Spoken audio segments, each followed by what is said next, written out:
where I'll start is you're what we would call an answer authority. You are somebody who uh, needs to be able to ask questions, to be able to get to the bottom of things, do research, become an expert. There's a fuller picture to it, but we kind of like to start a lot of times by just focusing in on one key thing. Because if you think about everything all at once, it's like, oh, wait, hold on. Let me just figure out one. So, just first of all, does that sound like you to you? Yes, that does sound like me. I'm a journalist, and my parents are journalists. So I grew up with needing to know everything. I asked a million questions. It's almost like I interview people. And yeah, so an answer authority, it, it sounds like me. Yeah. Yeah, so that's in what we would call the fact finder action mode. You're a seven, which the number really just shows where on a range you are. There's no better or worse to the numbers, but yeah, it's saying that you start the problem solving process. You start taking action by getting information, whether well, gathering and sharing information. So when somebody asks you a question, if you don't know the answer, look, if you already know the answer, fine, you'll just give them the answer. If you don't know the answer, it would be very natural for you to say, you know what, let me look into that and I'll get back to you.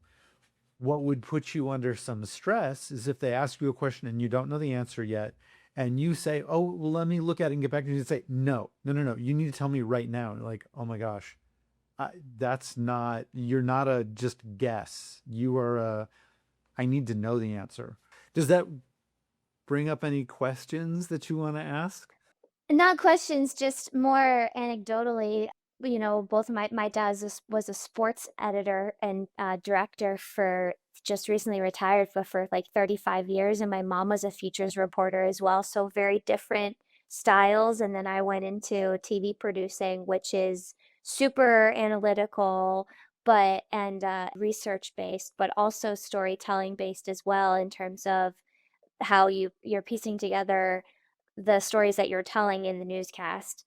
And I would say, going back to one of the first things that you said about when someone asks me something and if I don't have an answer and they like don't want to wait for me to get the answer, that would stress me out because I want to always give the correct answer and I like to know a little bit about a lot of things.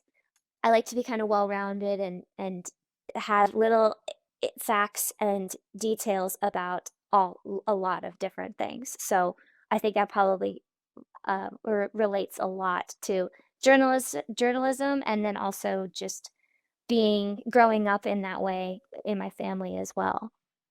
So, do you have an approach or tactics that you use when you are under stress where somebody asks you for details and information, you don't have it, and they don't give you the time? And you said, yeah, it would be stressful. What do you do in that situation?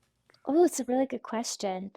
I Or do you might try to avoid that situation by always being uber prepared? I might like kind of get them involved with me on looking up the piece of information because one of the big things about day-to-day interactions and people who aren't in my line of work is there are so many different sources, and I like to be kind of a conduit and be like, did you know that there's this local source? And oh, this is a perfect YouTube page to get all of that kind of information. And so I think I would probably like want to take them with me on like let's just do this together. Why not? Rather than, well, it's not off the top of my head, so that's it.